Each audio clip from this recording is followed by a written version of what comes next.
Korsel heran Indonesia bisa dekati banyak negara hingga beli alutsista tanpa lunasi hutang ke F21 Boramai. Dikutip dari zonajakarta.com, pembelian alutsista yang dilakukan Indonesia dikatakan masih terus berjalan hingga saat ini.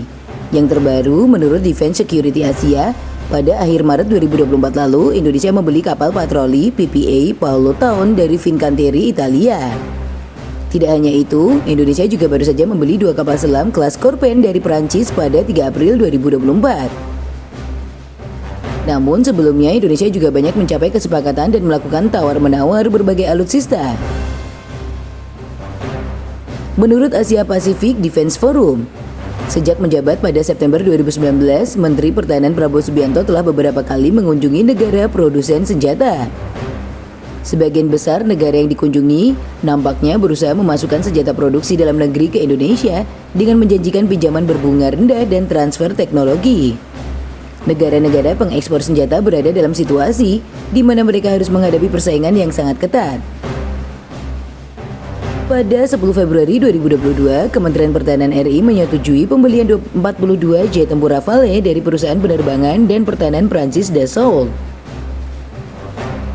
Menandatangani kontrak pembelian awal 6 pesawat dan juga menandatangani MOU mengenai niat pembelian kapal selam Scorpion. Kedua belah pihak bungkam tentang bagaimana Indonesia akan membayar.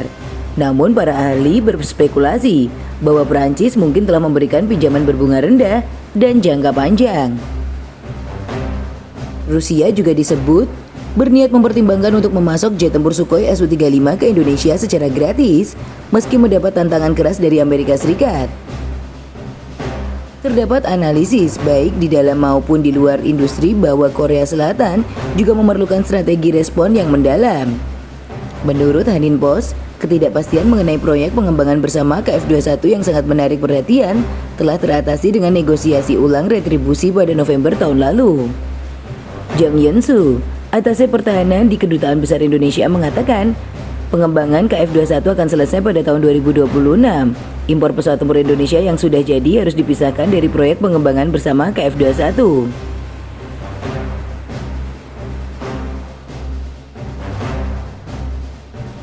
Situs berita Korea Selatan Hanin Post mengatakan, ketika berita belanja senjata Indonesia tersebar, kritik pun berdatangan dari Korea. Seperti, bagaimana mereka bisa melakukan itu tanpa membayar tunggakan? Kemudian, mari kita tinggalkan negara yang tidak dapat dipercaya dan kembangkan KF21. Namun, signifikansi Indonesia sebagai sekutu dan mitra industri pertahanan terbesar Korea tidak dapat diabaikan untuk memecah masalah ini dengan perhitungan sederhana dan kekhawatiran industri terkait semakin mendalam.